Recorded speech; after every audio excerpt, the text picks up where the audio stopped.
வாங்க ஃப்ரெண்ட்ஸ், இன்றைக்கி வாழைக்காய் பஜ்ஜி வெங்காய பஜ்ஜி தான் போட போகிறோம். ஈவினிங்கு பசங்க கேட்டுருந்தாங்க.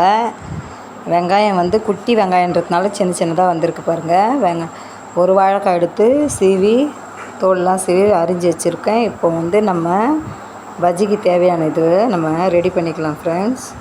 இதில் வந்து சக்தி பஜ்ஜி போண்டா மாவு தான் வாங்கியிருந்தோம்.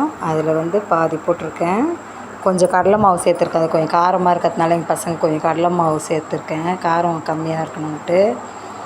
ஒரு பிஞ்சு சோடா மாவு, சமையல் சோடா 2 ஸ்பூன் வந்து கார்ன்ஃப்ளவர் மாவு போட்டேன்னா கொஞ்சம் மொறுமொறுப்பாகவும் பஜ்ஜி பார்க்குறதுக்கு புஷ்ஷுன்னு இருக்கும். அதுக்கு தான் சமையல் சோடா ஒரு சிட்டிகை சேர்த்துக்கிறோம்.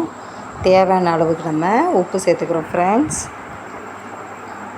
சேர்த்துட்டு நம்ம கலக்க போகிறோம். கலவையை கலந்துட்டு நம்ம கேஸ் பற்ற வச்சு கடாய் வைக்க போகிறோம். கடாய் வச்சு எண்ணெய் காயணும். அதுக்குள்ளே நம்ம மாவும் ரெடி பண்ணிடணும். எண்ணெயும் காய்ஞ்சிச்சின்னா சீக்கிரமாக 10 நிமிஷத்தில் பஜ்ஜி ரெடி ஆகிடும். பாருங்கள், நல்ல ஸ்லைஸாக இந்த இது வச்சு தான் போட்டேன். சூப்பராக ஸ்லைஸாக வந்தது. அந்த சீவலில் தான் வச்சு சீவி வச்சுருந்தேன். வெங்காயம் ரவுண்டாக கட் பண்ணியிருக்கேன் பாருங்கள். சப்ஸ்கிரைப் பண்ணுங்கள். சப்ஸ்கிரைப் பண்ணால் தான் அடிக்கடி எங்கள் வீடியோவை உங்கள் நோட்டிஃபிகேஷனில் நீங்கள் பார்க்க முடியும். சப்ஸ்கிரைப் பண்ணுங்கள் ஃப்ரெண்ட்ஸ்.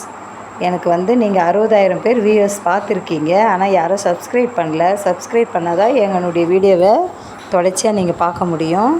விகே ட்ரெடி சேனலுக்கு வந்து சப்ஸ்கிரைப் பண்ணுங்கள். அப்போ தான் உங்களுக்கு நோட்டிஃபிகேஷனில் எங்கள் வீடியோ நாங்கள் என்னென்ன போடுறோன்னு உங்களுக்கு தெரியும். பாருங்கள், பஜ்ஜி ரெடி ஆகிடுச்சு. பிடிச்சிருந்தா லைக் பண்ணுங்கள், சப்ஸ்கிரைப் பண்ணுங்கள் ஃப்ரெண்ட்ஸ்.